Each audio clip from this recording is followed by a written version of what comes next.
கிறிஸ்துவுக்குள் பிரியமான அன்பு சகோதர சகோதரிகளை உங்கள் அனைவரும் கர்த்தராகிய இயேசு கிறிஸ்து நாமத்தினாலே வாழ்த்தி வரவேற்கிறேன். இந்த அருமையான நாளை காணும்படியாய் செய்த பிதாவாகிய தேவனுக்கு இயேசு கிறிஸ்துவின் மூலம் நன்றிகளை ஏறெடுப்போம். இந்த நாளிலும் ஆசாரிப்பு கூடாரத்தில் இருக்கிற குத்துவிளக்கை பற்றி பாகம் 2ஆக நாம் பார்க்கலாம். இந்த ஆசாரிப்பு கூடாரத்தில் ஆசாரியர்களை பற்றியும் பலிகளை பற்றியும் அவருடைய உடைகளை பற்றியும் பலிபீடத்தை பற்றியும் தூபபீடத்தை பற்றியும் நாம் நிறைய காரியங்களை தியானித்திருக்கிறோம். அந்த வரிசையில் கடந்த நாட்களில் குத்துவிளக்கை பற்றி தியானித்தோம். அந்த குத்துவிளக்கு 7 தீபம் உள்ள குத்துவிளக்கு. அதில் 7 தண்டுகள் இருக்க வேண்டும். ஒவ்வொரு தண்டிலையும் ஒரு மொக்கு, ஒரு பூ, ஒரு பழம் என ஒரு செட்டு, 3 சேர்த்து 1 இருக்கணும். அப்படியே ஒவ்வொரு தண்டுலையும் 3 இருக்கணும். 3 இருக்கணும். அப்படி 6 தண்டுகளில் இருக்கணும்.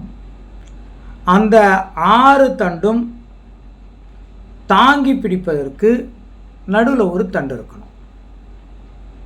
அந்த ஒரு தண்டில் இந்த மொக்கும் பூவும் பழமும் என ஒரு செட்டு இல்லைங்களா, 3 சேர்த்து ஒரு இது 4 இருக்கணும். மற்ற தண்டுகள் எல்லாம் 3 தான் இருக்கணும். இந்த நடுவில் இருக்கிற தண்டில் 4 இருக்கணும். இது நீங்கள் வரிசையாக பார்த்தீங்கன்னா 1 2 3 4 அதுக்கப்புறம் 3 இருக்கும். இந்த 4ன்ற அந்த தண்டு தான் இந்த 3 அதாவது மொத்தம் 6 தண்டுகளையும் தாங்கி பிடிப்பதாக இருக்கும். அதனால் இது நீட்டாக இருந்து இதுதான் தரையில் முட்டிகிட்ருக்கோம். மற்றதெல்லாம் தரையில் முட்டாமல் தூக்கி பிடிச்சி மற்ற 6 தண்டுகளும் தரையில் முட்டாமல் தூக்கி பிடித்து கொண்டிருக்கும். அந்த நடுவில் இருக்கிற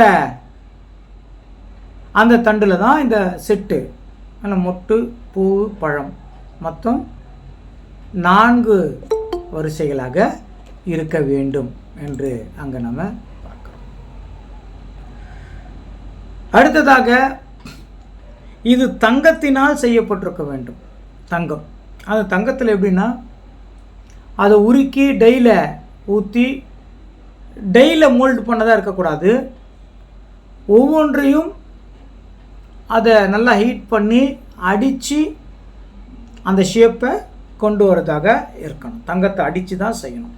இதெல்லாம் யாத்திராகம் 25ஆம் அதிகாரத்தில் ஏற்கனவே பார்த்துட்டோம்.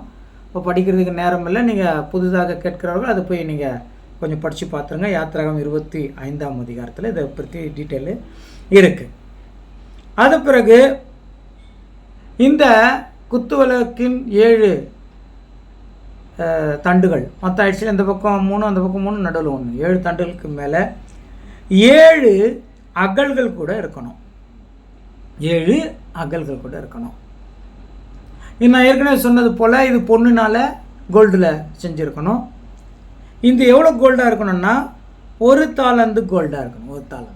1 தாலந்து அப்படின்னா கிட்டத்தட்ட 24 கிலோ வருதுங்க. 1 தாலந்துன்னா 24 கிலோ எடையுள்ள ஒரு தங்கமாக இது இருக்க வேண்டும். 24 கிலோ இருக்கணும் வெயிட்டு.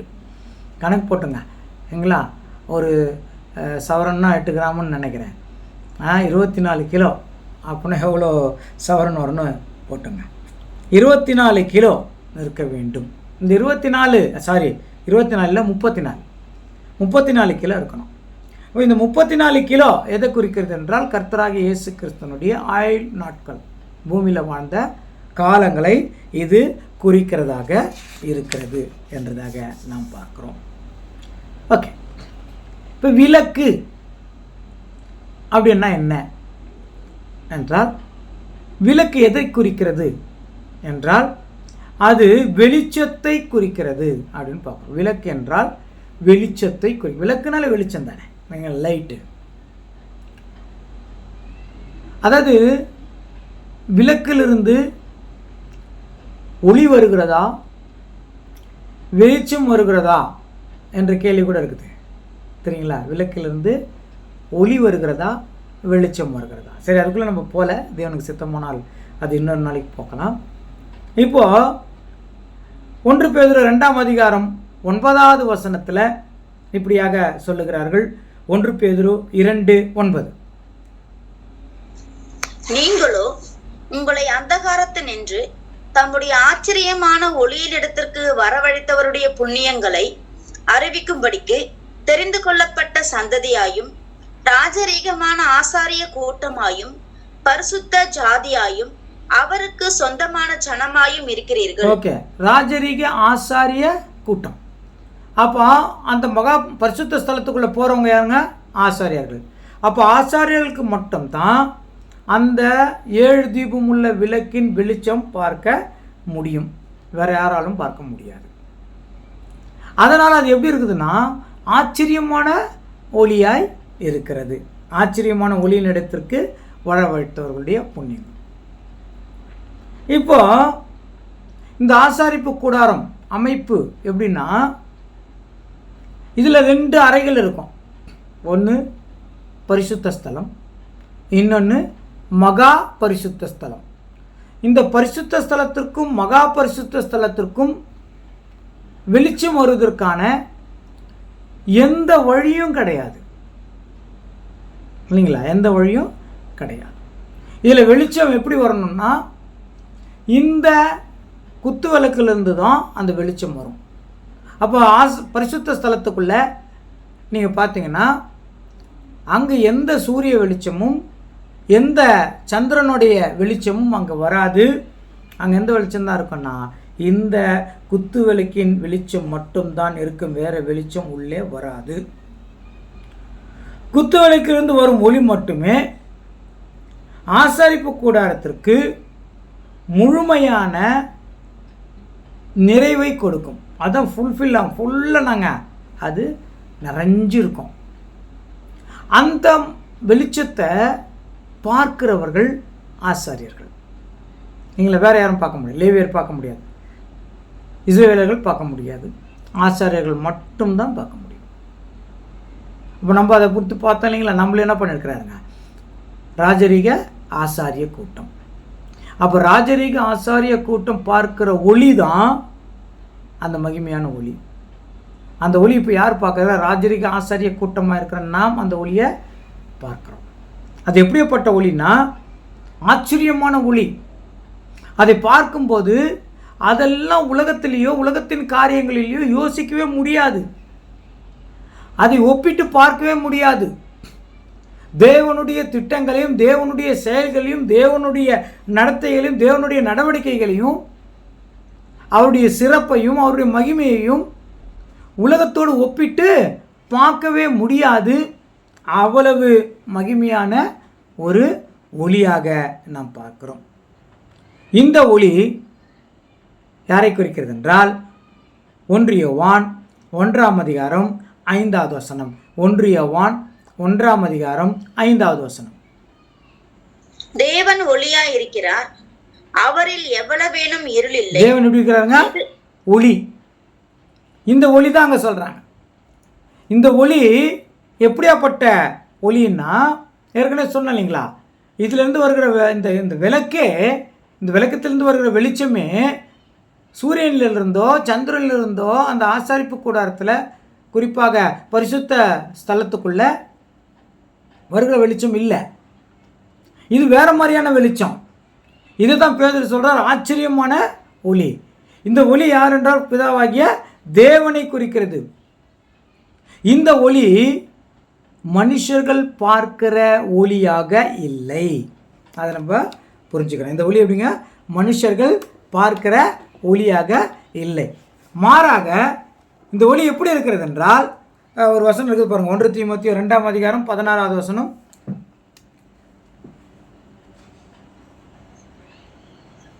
2:16 இல்ல, சாரி 1 தீமோத்தேயு 6:16. ஒருவராய் சாவாமை உள்ளவரும் சேரக்கூடாத ஒளியில் வாசம் பண்ணுகிறவரும் மனுஷரில் ஒருவரும் கண்டிராதவரும் காணக்கூடாதவருமாய் இருக்கிறவர். அவருக்கே கனமும் நித்திய வல்லமையும் உண்டாயிருப்பதாக. ஒருவராய் சாகாமை உள்ளவரும் சேரக்கூடாத ஒளிய சேரக்கூடாத ஒளியில் இந்த வெளிச்சமே செப்பரேட்டு. இது சூரியன்லேருந்தும் வரல, சந்திரன்லேருந்தும் வரல. இது எங்கேருந்து தான் வருதுங்க? குத்துவிளக்கிலிருந்து வருகிற ஒளி. அந்த ஒளியை உலகமே காணும்படியான நாள் இருக்குது. அதுதான் கர்த்தராகிய இயேசு கிறிஸ்துவனுடைய வருகை. அப்போ இந்த உலகம், அந்த வெளிச்சத்தை யார் தான் உலகமே பார்க்கும், இந்த சேரக்கூடாத ஒளி. ஆனால் சொல்லும்போது சரிங்களா, முதல்ல ஆதியாகமம் 1ஆம் அதிகாரத்தில் சொல்லும்போது சூரியனையும் சந்திரனையும் படைத்தது 4வது நாள். அப்போ முதல் நாள் ஒளி எங்கேருந்து வந்தது? வெளிச்சம் எங்கேருந்து வந்தது இல்லைங்களா? அப்படின்னா இதுதான் இந்த ஒளி. இது சேரக்கூடாத ஒளியை குறிக்கிறது அப்படின்றதாக நான் பார்க்குறோம். இதுதான் ஆச்சரியமான ஒளி. நான் ரொம்ப ஸ்லோவாக போகலாம், ஏன்னா இந்த ஆசரிப்பு கூடாரத்தை பற்றி பார்க்குறது ஒரு பெரிய ஒரு ஆசீர்வாதம். இதில் நாம் ஸ்லோவாக நிதானமாக அதை புரிந்து கொள்றதுக்கு முயற்சி செய்வோம். அது ரொம்ப ஆசீர்வாதமாக இருக்கும். அதனால் ரொம்ப வேகமாக இல்லாமல் ஸ்லோவாக நிதானமாக இதுக்குள்ளே இருக்கிற மேக்சிமம் எவ்வளோ சத்தியம் இருக்குது. ஏதோ கடமைக்காக பேசிட்டு போகிற மாதிரி இல்லை. இந்த சத்தியம் எல்லாருக்கும் தெரியணும். அப்போ எவ்வளோ சத்தியங்கள், மேக்சிமம் எவ்வளோ சத்தியங்களை இது சம்பந்தமாக தேவன் எனக்கு வெளிப்படுத்துகிறாரோ அது எல்லாத்தையும் உங்களுக்கு சொல்லிடலான்னு இருக்கிறேன். எவ்வளோ முடியுமோ அவ்வளோ. ஏதோ டைம் பாஸுக்காக இல்லாமல் இதை கேட்குறோம், நீங்களும் கொஞ்சம் பொறுமையோட கேளுங்கள்.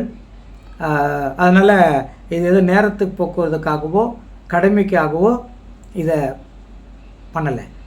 சத்தியம் வெளிப்படணும், அதுதான் நம்மளுடைய விருப்பம். தேவனை பற்றின சத்தியம். இன்னும் சுருக்கமாக சொன்னால் அந்த தேவனை பற்றின அந்த ஒளி சபையாக இருக்கிற நமக்கு கட்டாயம் தெரியும். அதனால் ஸ்லோவாக போகலாம், கொஞ்சம் கொஞ்சமாக கூட போகலாம், ஒன்றும் பிரச்சனை இல்லை. அதனால் சேரக்கூடாத ஒளி, இந்த ஒளி தான் அந்த ஆசாரிப்பு கூடாரத்தில் இருக்குது. ஆனால் அந்த ஒளியை யார் தான் என்ஜாய் பண்ண முடியும்? யார் தான் அதை அனுபவிக்க முடியும்? யார் தான் அதை தெரிந்து கொள்ள முடியும்?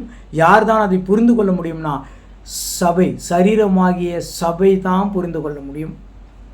மணவாட்டி சபை தான் தெரிந்து கொள்ள முடியும்.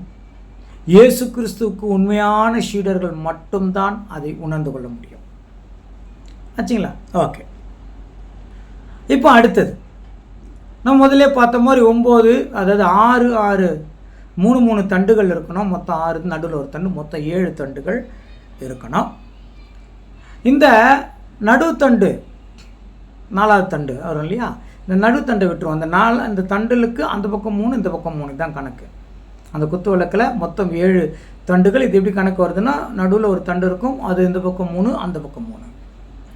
இந்த நடு தண்டோடைய ஒரு ஸ்பெஷல் என்னன்னா, இந்த பக்கம் 3 அந்த பக்கம் 3 தண்டுகளையும் தரையிலே தொடாமல் தாங்கி பிடிக்கும்.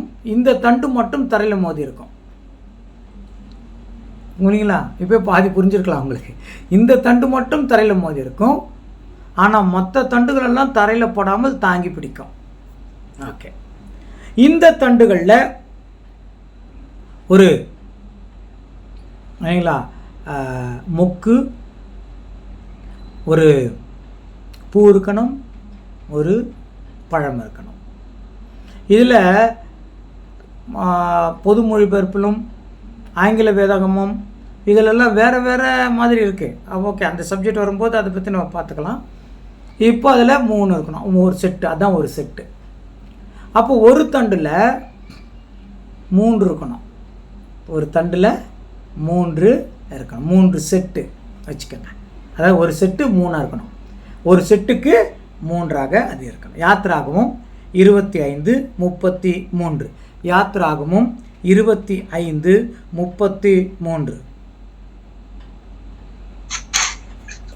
ஒவ்வொரு கிளையிலே வாதுமை கொட்டைக்கு ஒப்பான 3 மொக்குகளும் ஒரு பழமும் ஒரு பூவும் இருப்பதாக. குத்து விளக்கிலிருந்து புறப்படும் 6 கிளைகளிலும் அப்படியே இருக்க வேண்டும். ஓகே. குத்து விளக்கிலிருந்து வருகிற 6 கிளைகள் என்னங்க? அப்படியே இருக்கணும். புரிஞ்சிச்சிங்களா? அதெல்லாம் எப்படின்னு இப்போது நான் உங்களுக்கு சொல்கிறேன். 6 கிளைகளும் அப்படியே இருக்கணும். அப்போது ஒரு தண்டு இருக்கும். நடுத்தண்டை யோசிக்காதீங்க, நடுத்தண்டை விட்டுருங்க. இதில் 3, இதில் 3. இந்த தண்டுக்கு இந்த பக்கம் 3, இந்த பக்கம் 3. ஞாபகம் வச்சுக்கோங்க.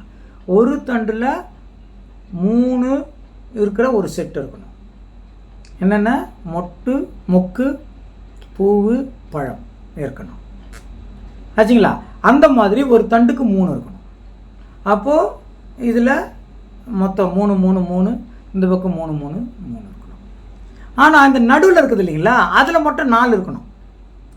அது தரையை டச் ஆகிட்டு இருக்குது இல்லையா, அதில் மட்டும் 4 இருக்கணும். 34வது வருஷம் வாசிக்கலாங்க. 34. விளக்கு தண்டிலோ வாதுமை கொட்டைக்கு ஒப்பான 4 மொக்குகளும் பழங்களும் பூக்களும் இருப்பதாக. நாங்கள் விளக்கு தண்டில் எப்படி இருக்கணும்? 4 மொக்கு. 4 அதில் மட்டும் 4 அப்படி வாசிக்கலாங்க. அதை விளக்கு தண்டிலோ வாதுமை கொட்டைக்கு ஒப்பான 4 மொக்குகளும் பழங்களும் பூக்களும் இருப்பதாக. ஓகே, அப்போ அதில் 4 இருக்கணும். அது மொத்ததெல்லாம் 3, ஒரு செட்டு 3 இருக்கணும். இங்கே அந்த ஒரு செட்டுன்னு இருக்கணும், 4 இருக்கணும் அப்படின்னு பார்க்கணும். இப்போது இது எத்தனை அப்படின்னு நீங்கள் பார்த்தீங்கன்னா இல்லைங்களா, கிட்டத்தட்ட மொத்தம் பார்த்தீங்கன்னா இது எத்தனை வருது அப்படின்னு பார்க்கணும். ஃபஸ்ட்டு இந்த பக்கம் 3 இருக்குதா, 3 தண்டு. ஒரு தண்டுக்கு 3 செட்டு, ஒரு தண்டுக்கு 3 செட்டு. அப்போ 3 தண்டுக்கு எத்தனை செட்டு வருதுங்க? 9 செட்டு வருது. இல்லைங்களா? 9 செட்டு வருது. இப்போ 9 செட்டு வருது இல்லையா?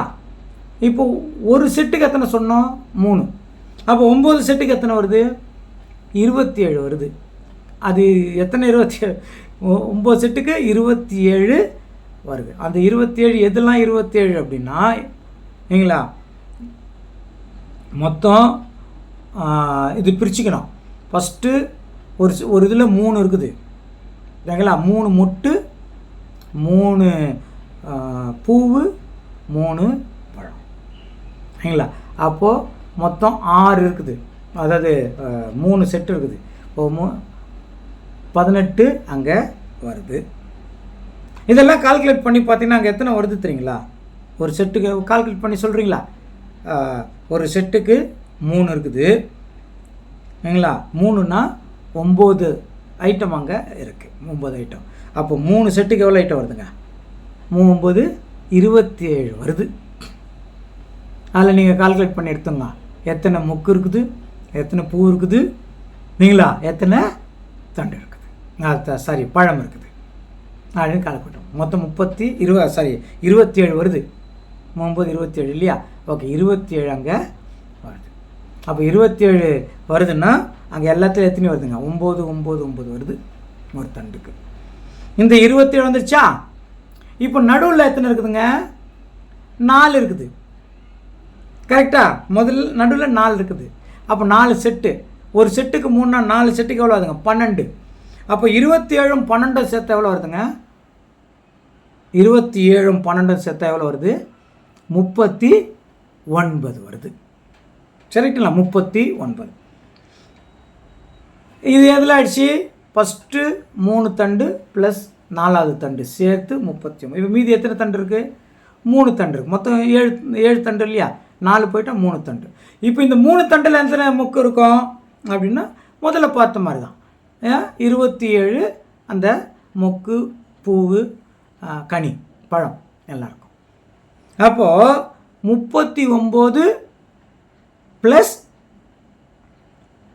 27 மொத்தம் எவ்வளோ வருதுன்னா 66 வருது. செட் 66 இது அங்கே இருக்குது. இந்த 66 புரியுதுங்களா? 66 வருது.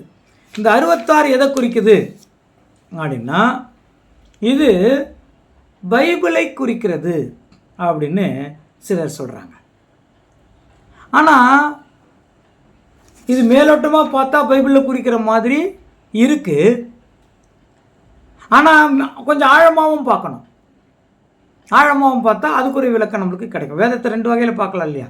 மேலோட்டமாக படிச்சுன்னு போகிறது ஒரு வகை, ஆழமாக அதனுடைய உள்ள அர்த்தங்களை பார்க்கறது ஒரு வகை. அது வேதத்தோடு பொருந்துதான்னு பார்த்து எடுக்கணும். சும்மா மனசில் வந்ததெல்லாம் நம்ம என்ன பண்ண முடியாது, எடுக்க முடியாது.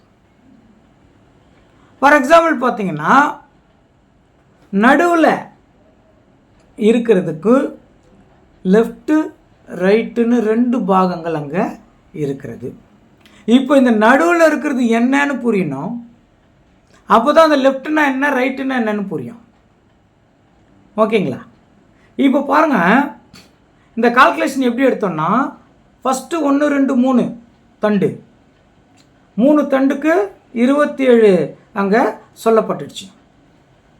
ஒவ்வொன்றும் 9 9 இருக்கும் இல்லைங்களா? 9 முக்கு, 9 பூ, 9 பழம், 3 தண்டு, மொத்தம் 27. என்ன பண்ணுறாங்கன்னா, இந்த நடுவில் இருக்கிறது எடுக்கிறாங்க.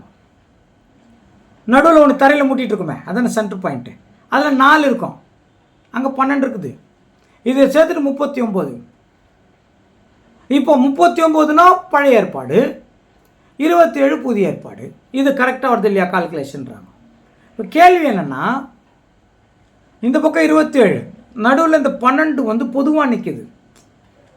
என்ன ஆச்சுன்னா, நம்ம பைபிளில் 66 புத்தகம் இருக்குதா, அந்த 66 புத்தகத்தை பேலன்ஸ் பண்ணோம்னா இப்போ 2 சேர்த்து 66 வந்துருச்சு. அது பிரிக்கிறது எப்படி, புதிய ஏற்பாடு பழைய ஏற்பாடு பிரிக்கிறது எப்படின்னா, இந்த பக்கம் இருக்கிற 27 நடுவில் இருக்கிற 4ஐயும் சேர்த்தா 39, அப்போ அது பழைய ஏற்பாடுன்னும், இந்த பக்கம் இருக்கிறது 27 அது புதிய ஏற்பாடுன்னும். அப்போ இதை எங்கே கொண்டாந்து சொருவிட்டாங்கன்னா, ஆல்ரெடி இருக்கிற 66 புத்தகத்தில் கொண்டு வந்து வச்சுட்டாங்க. அதுக்கு இதை மேட்ச் பண்ணிட்டாங்க. இப்படி மேட்ச் பண்ணலாமா? அதாவது புதிய ஏற்பாடு 37, பழைய ஏற்பாடு 27 மேட்ச் பண்ணோம். அது எப்படிங்க முடியும்? நம்மக்கிட்ட புதிய ஏற்பாடு எத்தனை இருக்குது? 36 புத்தகம் இருக்குது இல்லையா புதிய ஏற்பாடில், பைபிளில் மொத்தம் 36 புத்தகம் இருக்குது இல்லையா? நீங்கள் எப்படி மேட்ச் பண்ணலான்னு நீங்கள் கேள்வி கேட்பீங்க. இப்போ பாரம்பரிய கிறிஸ்தவர்கள்னு ஒருத்தர் இருக்கிறாங்க, ஒரு டீம், ரொம்ப எனக்கு அதுக்குள்ள கேள்விப்பட்டேன். அவங்களுடைய புத்தகங்கள் 84 இருக்குதான். இப்போ அவங்க குத்துவிளக்கு எப்படி பார்ப்பாங்க? ஓகே, நமக்கு முன்னாக இந்த தாய் சபையாக இருக்கிற ரோமன் கத்தோலிக்கு போதில் கிட்டத்தட்ட இல்லைங்களா 79 புத்தகம் இருந்திருக்குது. 79 புத்தகம். இப்போ அவங்க இந்த குத்து விளக்கை எப்படி பார்ப்பாங்க ஆச்சுங்களா? அதனால் இந்த குத்து விளக்கு வேதத்தில் என்ன சொல்லப்பட்டிருக்கிறது அப்படின்னு பார்க்க. இன்னொரு விஷயம் நான் ஞாபகப்படுத்துகிறேன், ஏற்கனவே இதை பார்த்துட்டோம். அந்த அப்பம் இருக்குது இல்லையா, அப்பம் 6 6 அப்பம்னு இருக்குது இல்லையா, 6 6 அப்பம். இந்த 6 6 என்ன பண்ணுறாங்க, நீங்கள் 6 6 என்று போட்டு பார்த்தீர்கள் என்றால் 66 வரும். இது 66 புத்தகத்தை குறிக்கிறதுன்னு சொல்கிறாங்க. இது பொதுவாக சொல்கிறது உண்டு 6 6. ஆக்சுவலாக அங்கே அப்பம் 66 அப்பம் இருக்குதா? இன்னும் 6 6ன்னு போட்டால் 66 வருது இல்லையா அப்படின்னு சொல்கிறேங்க. இந்த நம்பர் எதை குறிக்குது? இந்த 6 6 தமிழ் நம்பரா? தமிழ் 1 2 3 இல்லைங்களா? இது ரோம 1 2 3. இப்போ ஒவ்வொரு மொழிகளுக்கும் வேறு வேறு என்னங்க கவுண்டிங் வருது. 66 வராது, பட் அப்படி கூட சொல்லலாம், சொல்கிற மாதிரி இருக்குது. 6 6ன்னா 66 தானே. ஆனால் அதுக்கு விளக்கம் பைபிளில் கொடுத்த அப்புறமா நம்ம 66 சொல்லக்கூடாது.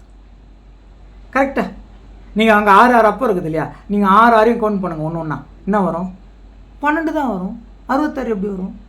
பார்க்குறதுக்கு 6 6 12 அப்போ 12 இருக்குதா 66 இருக்குதா பார்க்கலாமா? வாசிங்க. லேவியாகமம் 24ஆம் அதிகாரம் 6வது வசனம். லேவியாகமம் 24:6.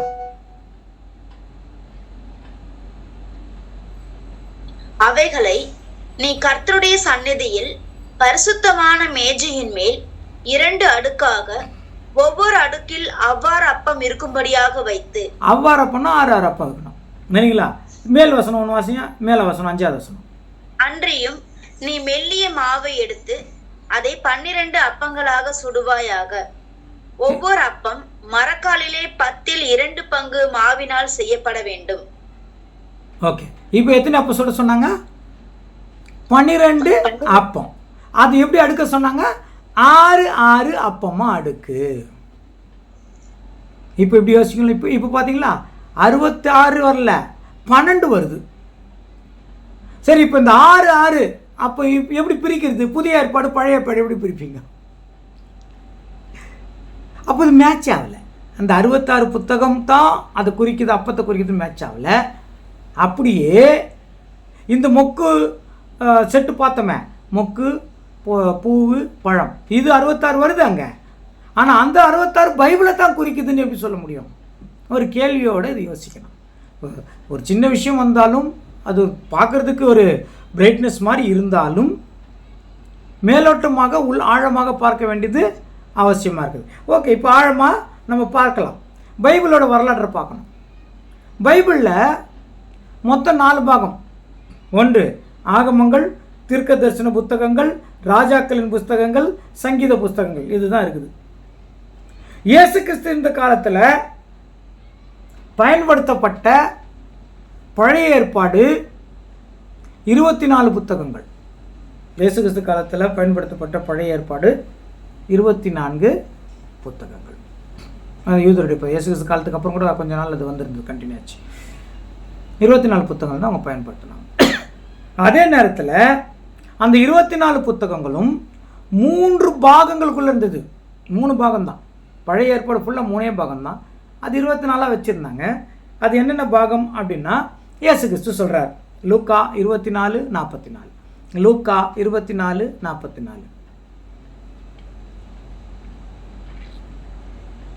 அவர்களை நோக்கி, மோசேயின் நியாய பிரமாணத்திலும் தீர்க்கதரிசிகளின் ஆகமங்களிலும் சங்கீதங்களிலும் என்னை குறித்து எழுதியிருக்கிறவைகளை எல்லாம் நிறைவேற வேண்டியதென்று நான் உங்களோடு இருந்த போது உங்களுக்கு சொல்லிக் கொண்டு வந்த விசேஷங்கள் இவைகளே என்றார்.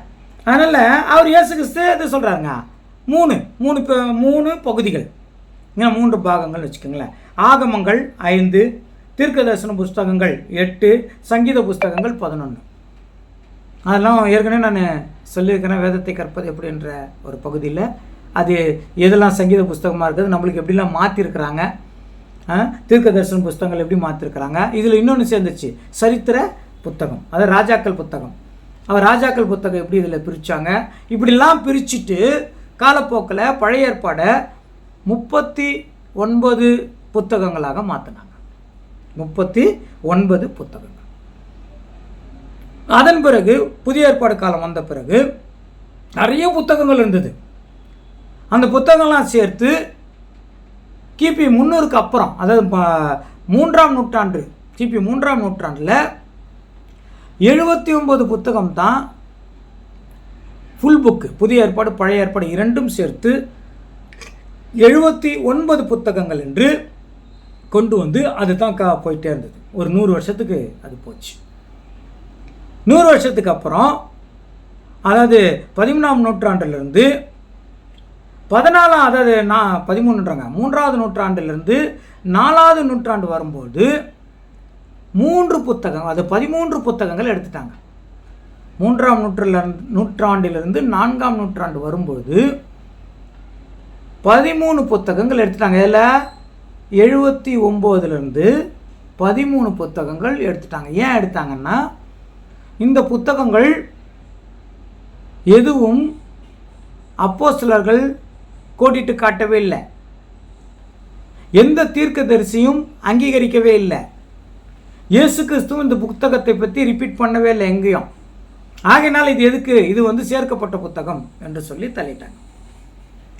10ஆம் நூற்றாண்டுக்கு மேலே இல்லைங்களா 13 புத்தகம் தள்ளினாங்க இல்லைங்களா, 6 புத்தகத்தை சேர்த்து 72 புத்தகமாக கொண்டு வந்துட்டாங்க. 10ஆவது நூற்றாண்டுக்கு மேலே 72 புத்தகம், நம்ம பைபிள் தான் சொல்கிறாங்க, 71 புத்தகமாக இருந்தது.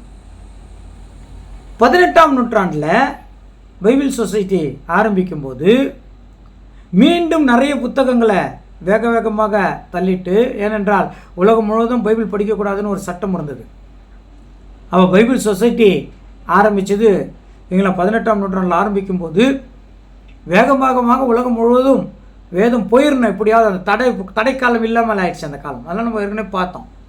18ஆம் நூற்றாண்டில் பைபிள் யார் வேணாலும் படிக்கலாம், அதை பற்றி ஒரு பிரச்சனையும் இல்லைன்ற மாதிரி இருந்தது. உடனே இது மறுபடியும் ஏதாவது ரூல் போட்டு படிக்கக்கூடாதுன்னு கொண்டு வந்துட்டா மக்கள்கிட்ட பைபிள் போய் சேராதுன்றதற்காக வேகமாக சில புத்தகங்களை எங்களை அந்த காலத்தில் தள்ளுபடி பண்ண புத்தகங்கள் எல்லாம் எடுத்து என்னென்னமோ பண்ணி அதை ஒரு மறுபடியும் 66 புத்தகமாக கொண்டு வந்தாங்க. அதான் சொன்ன ஏற்கனவே பாரம்பரிய கிறிஸ்தவர்கள் 84 புத்தகங்கள் வைத்திருக்கிறார்களாக கேள்விப்படுறோம். ஓகே, அப்போது வேதத்தில் முதல்ல 3 புத்தகம், அப்புறம் 4 புத்தகம், அப்புறம் 24 புத்தகம், அப்புறம் 79 புத்தகம், அப்புறம் 72 புத்தகம், அப்புறம் 66 புத்தகம் வந்துடுச்சு. ஏன் தள்ளுபடி பண்ணாங்கன்னு நான் சொன்னேன் இல்லையா? இது எந்த தீர்க்கதரிசியும் இந்த புத்தகத்தை பற்றி பேசலை. எந்த தீர்க்கதரிசியும், அதாவது எந்த அப்போஸ்தலர்களும் இந்த புத்தகத்தை கோடிட்டு காட்டலை. அதுலேருந்து ஒரு ப்ரூஃபும் எடுக்கலை. இயேசு கிறிஸ்துவும் இதை சொல்லலை. அதனால் இது அங்கீகரிக்கப்படாத புத்தகம். இந்த மாதிரி நிறைய இருந்தது. இப்போ பைபிள் சொசைட்டி அந்த காலத்தில் இருந்தவங்க பைபிள் சொசைட்டி பண்ணதுனால இது ஆச்சு.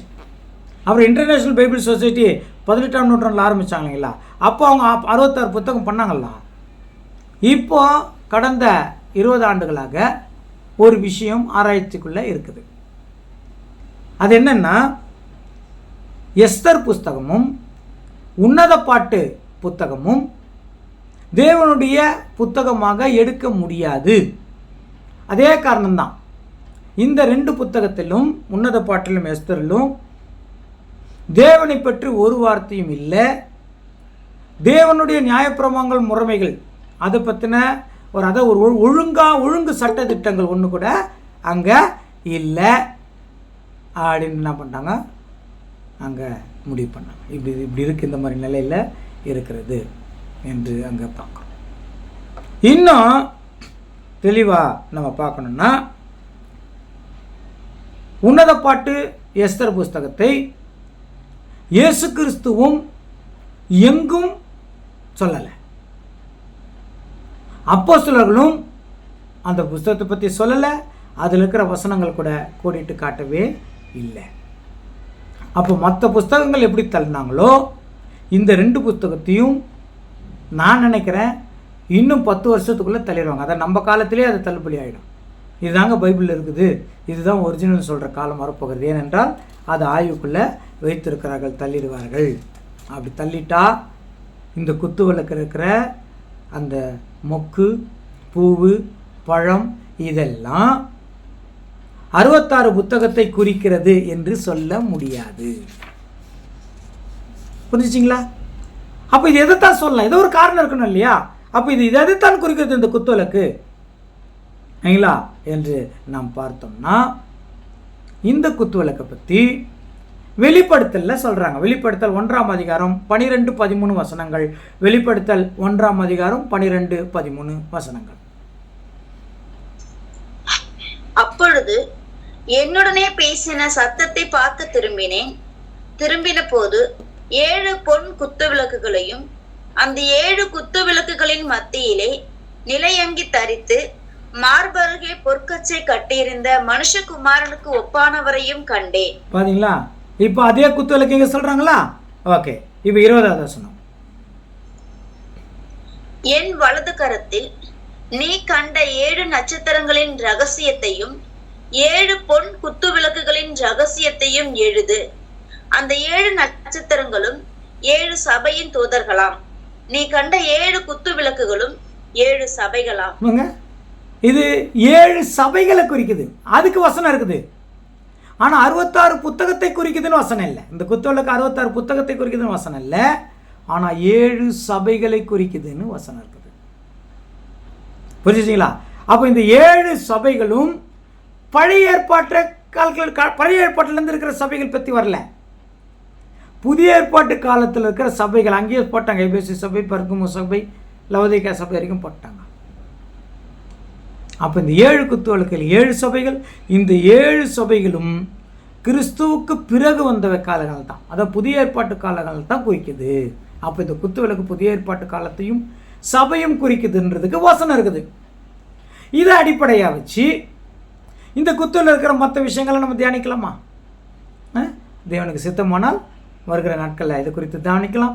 இந்த நல்ல நேரத்தை கொடுத்த பிதாவாகிய தேவனுக்கு இயேசு கிறிஸ்துவின் மூலம் நன்றி செலுத்துவோம். நீங்களும் இதை கொஞ்சம் தியானியுங்கள். இந்த செய்தியை பொறுமையாக கேளுங்கள். நிறைய கேளுங்க. இதுக்கு முன்னாடி இருக்கிற அந்த வீடியோ கூட நீங்கள் கொஞ்சம் பாருங்கள், அதையும் கேளுங்க. உங்களுக்கு பிடிச்சிருந்தா சப்ஸ்கிரைப் பண்ணுங்கள். உங்களுக்கு தெரிந்தவர்களுக்கும் இதை இன்ட்ரடியூஸ் பண்ணுங்கள். பொறுமையோடு கேட்போம், சத்தியத்தை அறிகிற அறிவை அடைவோம். எல்லாருக்கும் நன்றி.